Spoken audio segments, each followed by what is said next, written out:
O tema é polêmico, é interessante. Vou trazer muitos dados aqui para a gente entender o que fazer para ser ouvido dentro da empresa. O que você pode fazer para que o empregador realmente veja que você é um profissional importante, para que ele reconheça a sua importância dentro da empresa. Então, se prepare aí para muita coisa boa. Pegue um papel e caneta para anotar. Desligue o seu celular, põe no silencioso, feche as outras abas do navegador, porque eu preciso da sua atenção aqui, senão não vai adiantar nada o que eu vou passar aqui. Beleza? Então vamos lá. Vamos ver o que fazer para ser ouvido dentro da empresa. Bora para o meu computador agora. Então vamos lá. Para você ser ouvido dentro da empresa, primeiro você precisa entender que existem pelo menos 3 tipos de empresa. Existe a empresa que não se preocupa com SST, não se preocupa com segurança do trabalho. E nesse tipo de empresa, os acidentes são mera obra do acaso. Nesse tipo de empresa, o trabalhador que se machuca ou morre, ele é visto como um herói. Olha, morreu no trabalho. Nossa, que heróico, hein? Nesse tipo de empresa, o importante é a produção. O resto é resto. Existe também o tipo 2, né? O tipo 2 é a empresa que finge se preocupar com questões de segurança.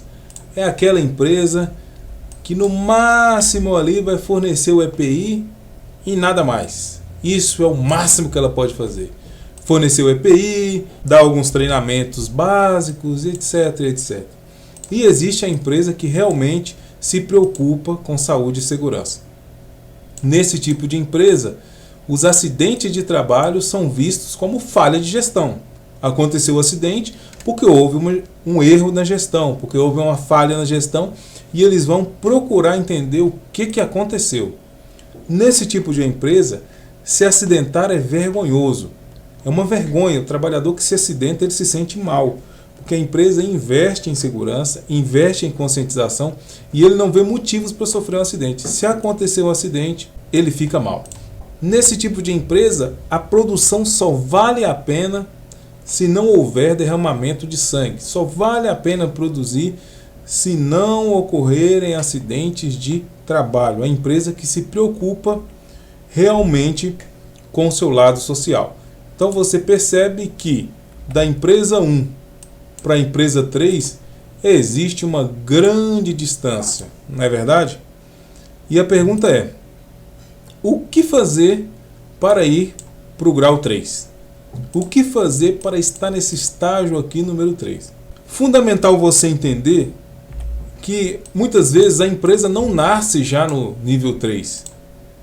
Às vezes a empresa ela é concebida no nível 1, mas ao longo do tempo, às vezes ao longo dos anos, ela acaba sendo empurrada para o nível 3. E isso ocorre por uma série de fatores. Vamos lá, vamos dar uma olhadinha. Mudança na direção. Pode acontecer que, por ocorrer uma mudança na direção da empresa, isso provoque uma mudança no mindset da empresa, uma mudança nas crenças da empresa.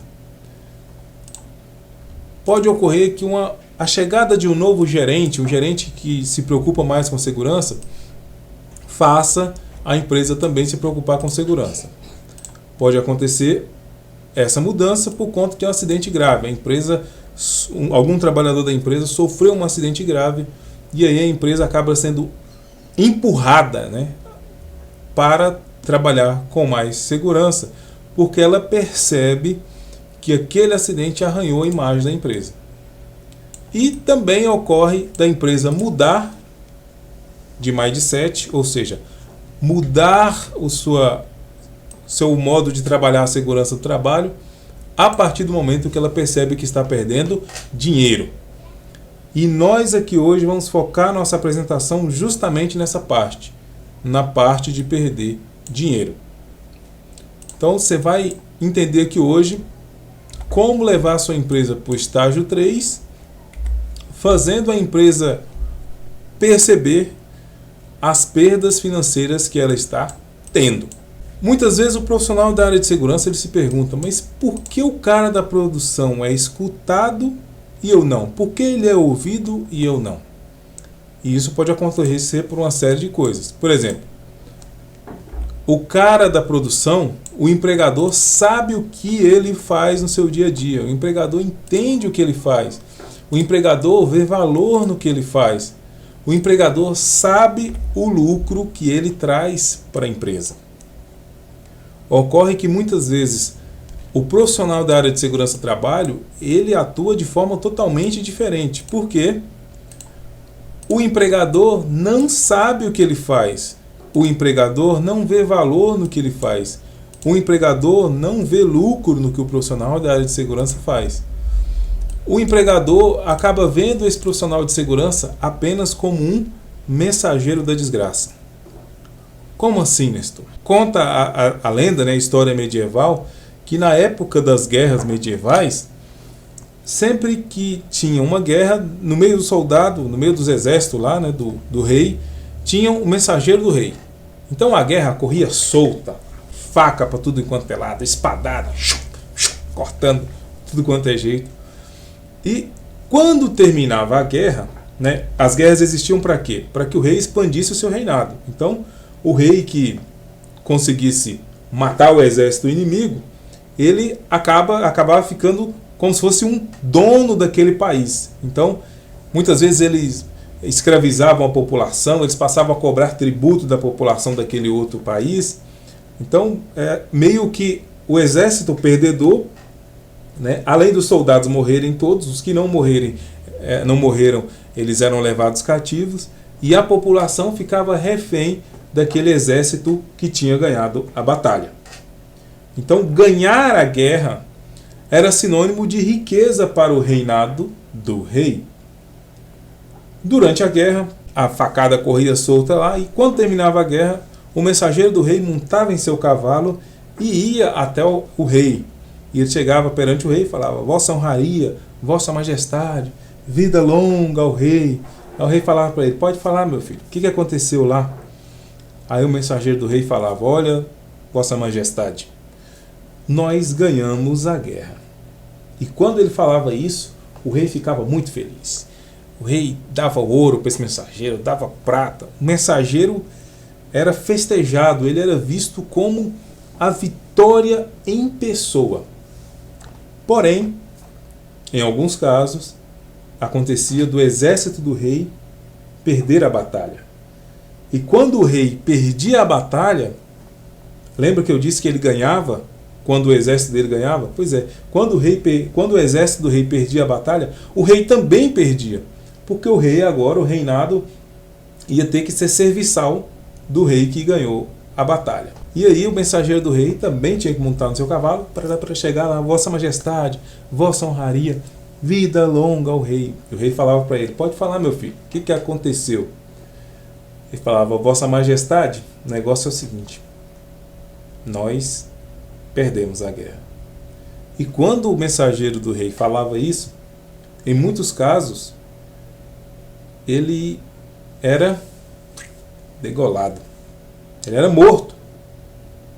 Por quê? Porque ele era visto como a derrota em pessoa.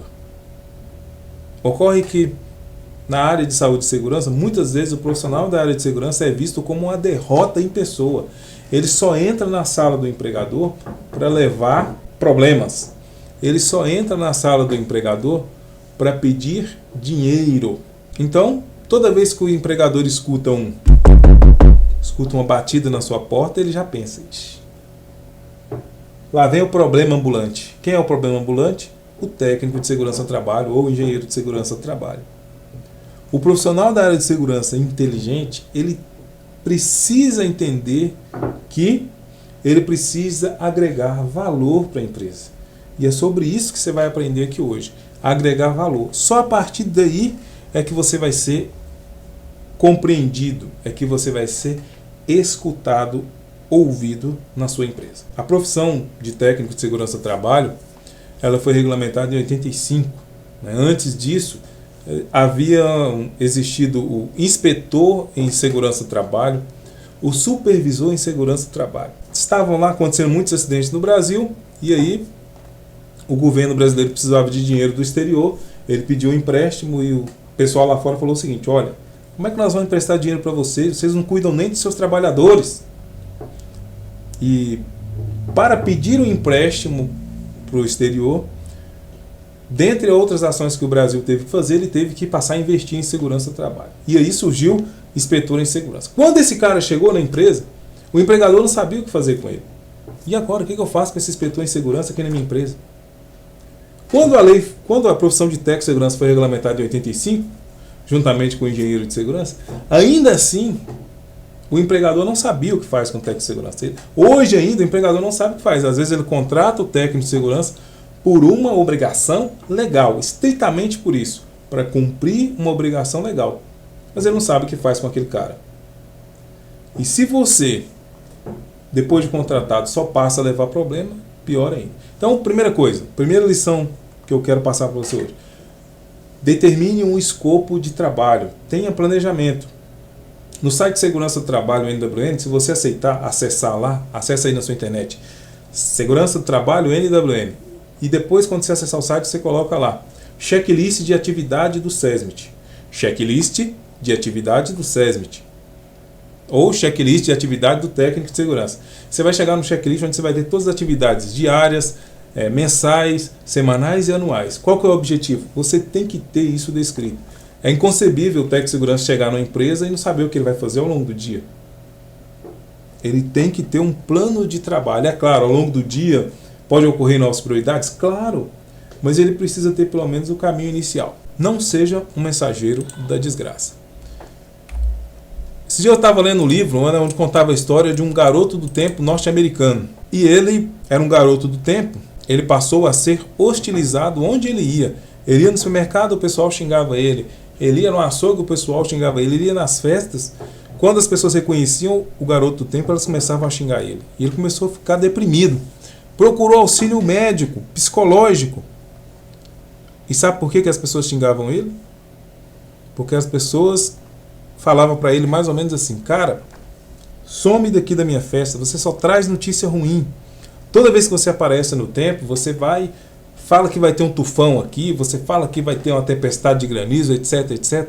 Você só traz notícias ruins. Repare, o cara ficou depressivo simplesmente por trazer notícias ruins, porque as pessoas começavam a olhar para ele e viam a ruindade nele. Então, muito cuidado para não ser o mensageiro da desgraça. Invista também em apresentar o lado positivo da área de segurança. Diminuiu acidente de trabalho? Apresente resultado. Diminuiu doença do trabalho? Apresente resultado. Isso vai fazer muita diferença para você ser reconhecido como um profissional eficiente. Então vamos lá. Vamos tentar aqui um exercício prático. E para chegar até esse exercício prático, vamos pensar em gastos possíveis e gastos reais. Vamos supor que você chegou numa empresa e, fazendo a sua inspeção, você descobriu que tem uma máquina lá gerando 87 decibel de ruído ocupacional. E aí, o que fazer? Então, esse é o seu cenário. O cenário de problema, o cenário caótico. 87 decibel. E a gente sabe que para o ruído ocupacional, o limite de tolerância é 85 decibel. Então, você tem lá nesse setor de produção 10 trabalhadores que estão expostos a 85 decibel por conta de uma máquina X que está presente naquele ambiente. E aí lá vai o técnico de segurança conversar com o empregador na tentativa de resolver este problema. Na conversa com o empregador, o técnico chega e fala para o empregador: olha, empregador, nós precisamos neutralizar o ruído. E o empregador responde assim: mas por quê? Ora, porque é importante para a saúde do trabalhador, nós precisamos neutralizar o ruído, está lá, 87 decibel. E aí o empregador pergunta: quanto custa isso aí de enclausurar esse ruído? O profissional da área de segurança normalmente vai falar, o preço. No nosso exemplo aqui, R$20 mil. R$20 mil é o valor para enclausurar o motor X, enclausurar essa máquina que gera ruído. Na conversa com o empregador fala assim: mas por que eu preciso investir isso? R$20 mil? Lá, Nestor, lá só tem 10 trabalhadores, como é que eu vou investir R$20 mil lá? Aí o técnico de segurança, como argumento, o que normalmente ele usa? Ele fala: o empregador, O senhor precisa trabalhar lá naquele setor, porque senão o trabalhador pode ficar doente. Sabe o que muitas vezes o empregador pergunta? Nestor, quantos trabalhadores já ficaram doentes lá? Quantos? E aí o bicho pega, né? Porque se nenhum trabalhador tiver ficado doente, o técnico de segurança vai ficar com cara de tacho. O técnico de segurança pode tentar uma outra abordagem. Olha, empregador, o senhor precisa corrigir lá, porque se não corrigir o ruído naquela máquina, se não diminuir aquele ruído, nós podemos ser multados. E o empregador pode virar para o técnico de segurança e falar assim, mas quantas vezes o fiscal do Ministério do Trabalho veio aqui ano passado? E ocorre que normalmente os fiscais estão indo muito pouco às empresas. E isso é uma complicação. Porque na hora de conversar com o empregador, você fica sem ter argumento. O empregador vai perguntar quantas vezes ele veio no passado, você vai ter que falar nenhuma. Muitos empregadores, quando chega nisso, eles falam o seguinte, olha, quando o fiscal vier, você volta aqui e fala comigo, que aí a gente resolve. Quando o fiscal vier. E a gente sabe que normalmente o fiscal não vai. Então tá aí o problema. O trabalhador pode ficar doente, pode perder a audição. O empregador pode perguntar, Nestor, quantos trabalhadores já perderam a audição aqui nesse posto de trabalho? E aí o técnico de segurança pode virar e falar, nenhum. O que normalmente o empregador fala? Faz o seguinte, Nestor, quando algum ficar surdo, você volta e a gente conversa. Infelizmente, eu sei que é duro, mas é assim que acontece. Não funciona, esse tipo de abordagem não funciona. O profissional da área de segurança, se ele quer realmente resolver os problemas da empresa, ele precisa partir para uma outra abordagem. Porque usando essa abordagem, normalmente a resposta dele será um sonoro não vou investir 20 mil reais num setor onde tem 10 trabalhadores. 20 mil reais dá para comprar um carro, Nestor. Então é complicado, não é verdade?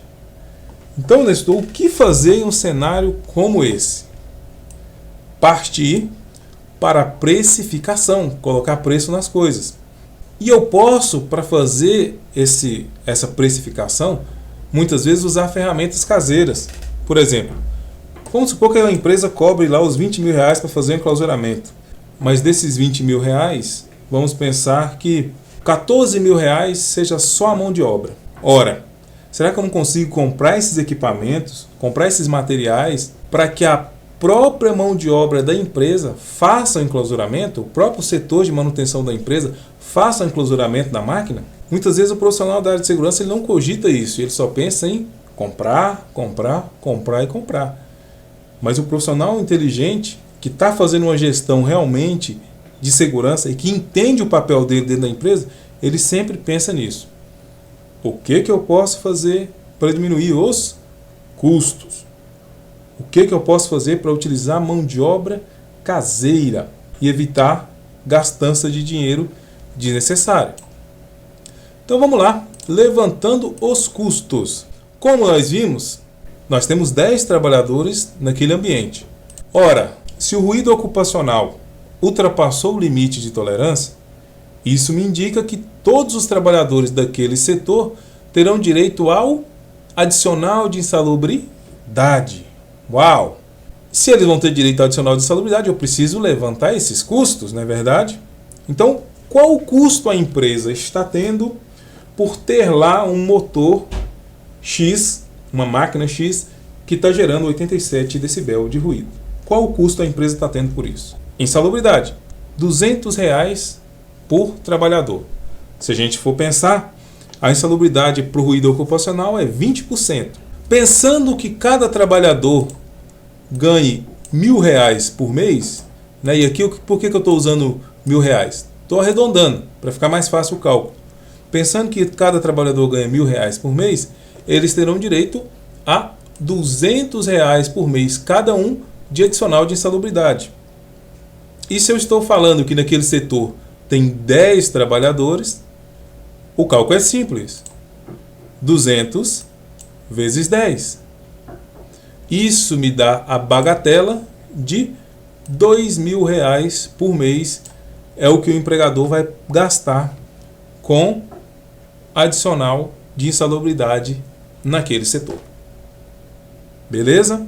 Beleza. Se eu vou gastar R$2.000 por mês, o que eu vou pegar agora?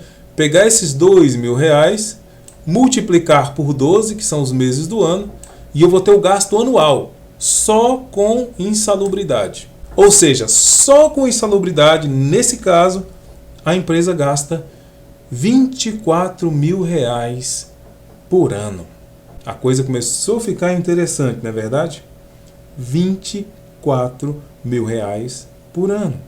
Mas eu estou precisando de quanto? Eu só preciso de R$20.000, meu Deus do céu. Só R$20.000. Ou seja, se o empregador investir no enclausuramento da máquina, de cara, logo no primeiro ano, ele já vai ter lucro de R$4.000. E ele vai ter lucro para sempre, né?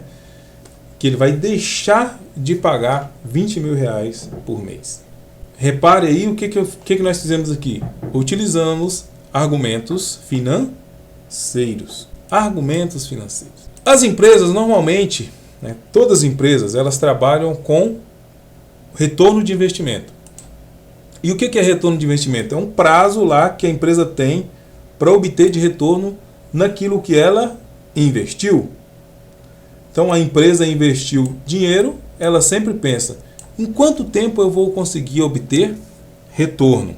Normalmente as empresas trabalham com uma taxa de retorno que varia entre 3 a 4 anos. Então, grosso modo, nós podemos dizer o seguinte: tudo, absolutamente tudo que você fizer na empresa enquanto profissional na área de segurança que gerar algum custo, se a empresa conseguir ter retorno daquele custo em 3 ou 4 anos, normalmente a empresa vai fazer. Inclusive, esses dias eu entrei no shopping aqui em Goiânia, um shopping, o maior do Centro-Oeste, o maior shopping do Centro-Oeste. E eu fiquei olhando para cima lá, bobo, e pensando nesse shopping, ele tem 3 anos que ele foi construído. Pode ser que até hoje os donos daqui não viram 1 centavo de lucro. Por quê? Não inteirou nem 4 anos ainda, que é a taxa, 4 anos, né, que é a taxa de retorno, que é o tempo de retorno de investimento. Então, se o shopping tem 3 anos, pode ser que eles ainda não viram R$1 de lucro daquela construção imensa. Então, meu amigo e minha amiga, a gente precisa pensar sempre nesse tempo de retorno. Beleza? Então, tudo que você pensar que tiver dentro desse prazo, normalmente o empregador vai aceitar. Então, a gente pode dizer que mesmo se o enclausuramento do motor custasse R$80.000, ainda assim seria vantajoso para a empresa fazer. Por quê? Pensando naquela taxa de retorno, ela teria o resultado esperado em 4 anos. E isso porque a gente está pensando o quê? Só em custos diretos. A gente sabe que existem vários outros custos que também entram nesse cálculo. Por exemplo, o fator acidentário previdenciário, o custo para aposentadoria especial. Quando o trabalhador vai ter direito à aposentadoria especial, o empregador vai custear isso. Então, na verdade, esse valor que a gente está fazendo aqui, ele seria muito maior do que isso, não é? Mas a gente só arredondou para ficar mais fácil. Beleza? Então, pensar em argumentos financeiros é fundamental. Fundamental mesmo. Não tem outra forma de fazer a gestão de segurança sem pensar em argumentos financeiros. O Mário Sobral costuma falar, né? É falar o dinheirês. Sem falar o dinheirês, não tem como fazer gestão de segurança. Então, além da insalubridade, naquele caso lá, a gente poderia levantar o custo de aposentadoria especial, ou seja, o FAP, né? O quanto o empregador vai pagar por conta de estar expondo o trabalhador ao ruído ocupacional e ele vai ter que se aposentar mais cedo. O quanto a empresa está gastando com EPI. É um cálculo importante também a ser feito. Ou seja, qual o custo com EPI que a empresa está tendo? Se a gente estiver falando de exposição ao ruído ocupacional, normalmente vai ter a compra do protetor auditivo. Quanto está custando esse protetor auditivo? Quanto a empresa gasta por mês? Quanto é o custo unitário? Quanto é o custo total para todos os trabalhadores? Quanto a empresa gasta por ano relacionado a protetor auditivo? E o exame médico, né? Se a gente estiver falando de exposição ao ruído, vai ter audiometria. Quanto a empresa está gastando com audiometria? Qual é o tempo gasto médio do trabalhador que vai fazer exame ocupacional? O que a empresa perde com isso? Um bom cálculo leva em conta tudo isso. Tem que colocar tudo na ponta do lápis, principalmente quando nesse setor não houver adicional de insalubridade. Aí você tem que ir somando tudo para você conseguir chegar a um valor que mostre para o empregador que vale a pena investir em segurança. Treinamentos. Treinamento é importante, mas ele também gera custo. Para ocorrer o treinamento, o trabalhador tem que estar parado, né? Ele vai se ausentar do seu posto de trabalho. E aí você pode fazer alguns cálculos. Por exemplo, qual é o custo da hora trabalhada do trabalhador? Ou seja, eu vou pegar esse valor do custo hora trabalhada, depois que eu souber, vamos supor, meu trabalhador custa R$10 a hora trabalhada. Beleza. 10 vezes a quantidade de trabalhadores treinados e o tempo de treinamento. Qual que é o objetivo aqui? Você conseguir levantar o custo de quanto custa para a empresa manter o trabalhador na sala de treinamento. E se você puder, também seria interessante você levantar o custo de produção. Ou seja, se esse trabalhador estivesse trabalhando nesses, por exemplo, 30 minutos que ele está parado, esses 10 trabalhadores parados significam para a produção quantas peças produzidas a menos. Ou seja, o fato do trabalhador estar no treinamento leva ele a não produzir quanto. Essa é a ideia. Por quê? O objetivo, precificar tudo. Treinador. Quanto a pessoa que treina está custando para a empresa? Para fazer esse treinamento lá de uso do protetor auditivo, qual é o preço de locação do espaço? Ou seja, quanto a empresa pagou pela sala de treinamento? Quais serão os equipamentos utilizados? São todos da empresa? São equipamentos alugados? Levantar o custo de tudo. Para quê?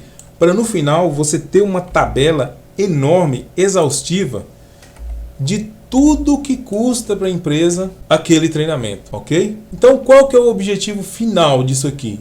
Levantar todos os custos. Quanto a empresa gasta com a EPI, quanto a empresa gasta com treinamento, quanto a empresa gasta com exames médicos. E se houver, quanto a empresa gasta com insalubridade, quanto a empresa gasta com aposentadoria especial. Levantar centavo por centavo. É isso que faz a diferença para o empregador realmente entender que vale a pena investir em segurança. Eu sei que fazer isso dá trabalho. É lógico que dá trabalho. Mas isso é um diferencial. Porque o que não funciona? Não funciona o profissional ficar falando apenas em valor de multa. Como a gente viu, infelizmente, a fiscalização é precária e o valor da multa hoje no Brasil é uma piada. Porque as multas de saúde e segurança, baseadas na NR28, elas são calculadas em UFIR. E o UFIR está congelado desde o ano 2000. No ano 2000, com 20 centavos você comprava um frango. Vai comprar um frango hoje com 20 centavos, você compra pelo menos a unha dele. Não compra. Então, infelizmente, o valor da multa caiu muito. E a quantidade de fiscalizações feitas também caiu muito. Dizer que o trabalhador pode ficar doente também pode ser um mau negócio, principalmente se nenhum trabalhador tiver ficado doente naquele estabelecimento. Apresentar a doença, mas não detalhar o remédio, né? Muitas vezes o profissional só apresenta o problema, mas não apresenta as possibilidades de correção. E a nossa sugestão aqui é que para cada problema levantado, você indique 3 possibilidades de correção. Que você faça 3 orçamentos, inclusive com forma de pagamento. Aqui nessa empresa tal faz e parcela no cheque, essa outra parcela no cartão, essa outra parcela na promissória, etc, etc, etc. Embasar também os problemas que a empresa pode ter por conta da lei. E se um trabalhador entrar na justiça, o que vai acontecer? O que pode acontecer? Tem que levantar todos esses gastos, todos esses possíveis gastos. E ainda um outro erro, né, que acontece e que torna a comunicação do profissional altamente ineficiente é pedir dinheiro, mas não fazer o planejamento. Normalmente a empresa ela tem um planejamento e normalmente esse planejamento é feito no final do ano. Então no final do ano a empresa planeja tudo que vai gastar no próximo ano. E o profissional da área de segurança muitas vezes nem sabe disso. Ou se sabe, ele não busca entrar nesse planejamento. E aí depois reclama quando a empresa não quer liberar um dinheiro para comprar um dosímetro de ruído, por exemplo. Ora, se você não entrou no planejamento da empresa, fica difícil. Em suma, o que você precisa entender? Como funciona o processo de compra naquela empresa. Como funciona para você conseguir recursos naquela empresa. Então, como a gente viu, existem os gastos reais, que foram esses que a gente apresentou aqui. Evidentemente, pode ocorrer outros gastos reais também, mas existem também os gastos possíveis, que se você puder, você deve precificar também. Então vamos lá. Gastos possíveis. Processos na justiça. E a gente sabe, por exemplo, naquele setor que tem 10 trabalhadores, se um entrar na justiça pedindo insalubridade e ganhar, ou se um entrar na justiça porque perdeu a audição e ganhar, os outros que tiveram a mesma perda também podem entrar. E aí pode causar um efeito que é chamado efeito cascata, onde um entra e os outros entram também. Ações regressivas. Normalmente, o INSS entra com ações regressivas quando o valor de acidente de trabalho ou quando o valor de doença do trabalho é muito grande. Por quê? O INSS vai lá, paga para aquele trabalhador, ou seja, o trabalhador ficou afastado, por exemplo, 1 ano. O INSS vai lá, paga, né, mantém aquele trabalhador afastado, pagando ele, afinal ele contribuiu para a Previdência, nada mais natural. Ocorre que depois a Previdência pode entrar na justiça contra a empresa e falar o seguinte: ei, quem acidentou o trabalhador foi você. Quem adoeceu o trabalhador foi você. Me dá meu dinheiro de volta. Isso é o que se chama de ações regressivas. Então, é um gasto possível também. Então, como é que eu levanto isso aqui, Nestor? Você pode buscar na internet mesmo ações regressivas que ocorreram em setores de serviços semelhantes ao seu. Multas. E se ocorrer a multa vai ser de quanto? Ah, Nestor, mas você não falou que esse gasto, que somar o valor de multa não é eficiente? Sim, não é eficiente, porque o valor da multa não é um gasto real, é um gasto possível. Então você pode até calcular o valor da multa como gasto possível, mas no cálculo você sempre deve prezar por fazer o cálculo do custo real e fazer o cálculo do custo possível também. Real, possível. Real, possível. Medicamentos. E se o trabalhador se acidentar? E se o trabalhador adoecer? Quanto é o custo do medicamento? Gastos médicos. E se o trabalhador acidentar? E se ele adoecer? Quanto a empresa vai poder gastar em média de gastos médicos? Perda de certificação, né? Tem empresas que tem ISO lá não sei das quantas, ISO não sei o que, OSA não sei o que, blá blá blá blá. E se ela tem acidente grave, ela pode perder dinheiro. Porque se perder a certificação, empresas não vão querer mais fazer negócio com ela. Não vamos fazer negócio com a empresa X, não. A empresa X teve um acidente grave lá, perdeu a certificação. Aqui a gente só faz negócio com quem tem certificação. Isso acontece. É perda de dinheiro. Então, o que eu disse para você aqui? Você deve trabalhar com gastos reais e com gastos possíveis. Levantar isso vai dar trabalho, mas vai fazer você ser reconhecido como um profissional diferenciado. Porque isso aqui não é trabalho para profissional ruim, não, viu? Esse serviço aqui, normalmente só fazem profissionais técnicos. Porque você precisa tirar um tempo para estudar cada um dos gastos reais, cada um dos gastos possíveis e poder aplicar. Então vamos lá, recapitulando. Gastos reais é aquilo que a empresa realmente vai gastar com aquilo. Gastos possíveis é aquilo que a empresa pode gastar. Pode ser que ela gaste, pode ser que não gaste. E o ideal é que você calcule os dois. Beleza?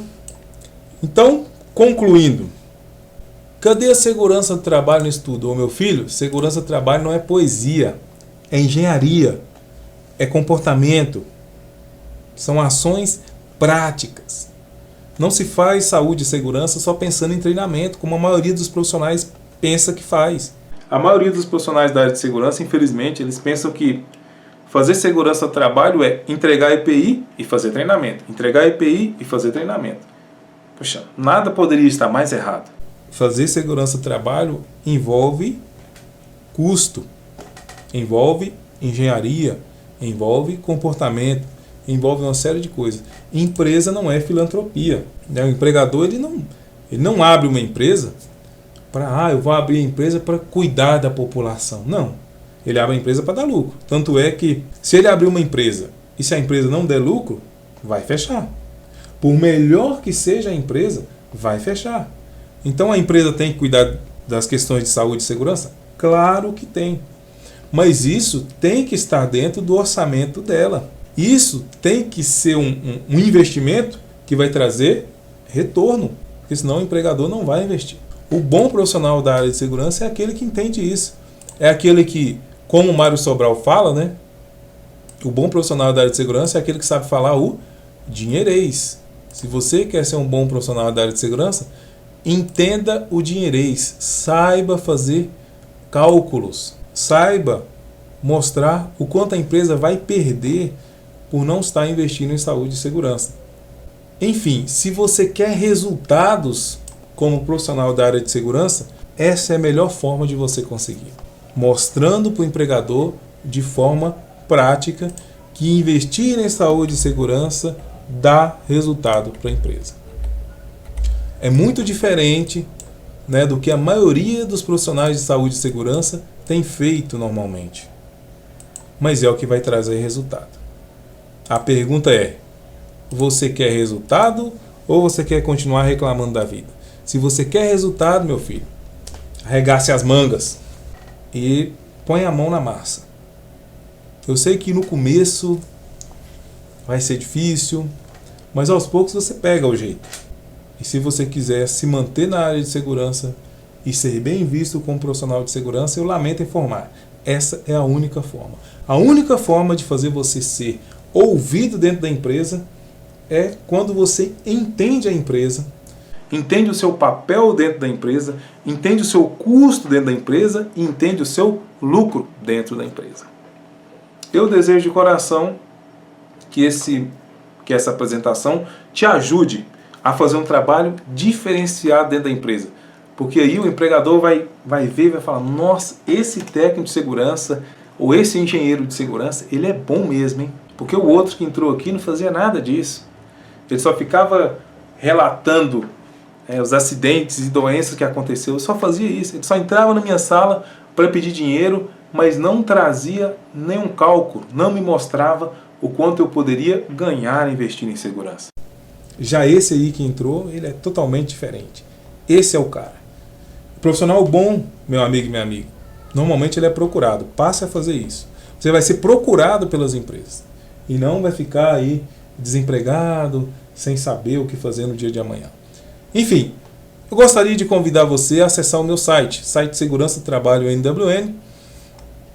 Só você digitar aí no Google Segurança do Trabalho NWN, você vai chegar até o meu site. Tem uma série de artigos interessantes sobre saúde e segurança do trabalho. E você pode, inclusive, se inscrever aqui no site de grátis, e passar a receber nossos conteúdos por e-mail. Outra coisa também bacana que nós temos é um canal no YouTube. Então, eu sugiro fortemente que você se inscreva em nosso canal no YouTube para acompanhar as novidades do nosso canal. Espero que você tenha gostado desse vídeo e na hora de votar, vote aí pela minha palestra. Se você gostou, vote na minha palestra aí, rapaz. Ano passado a gente ganhou como a melhor palestra no Kona NR12. E esse ano seria interessante ganhar de novo, não é verdade? Obrigado pela presença. E agora é colocar em prática e colher os resultados. A gente se vê numa próxima oportunidade, se Deus quiser. Falou-se!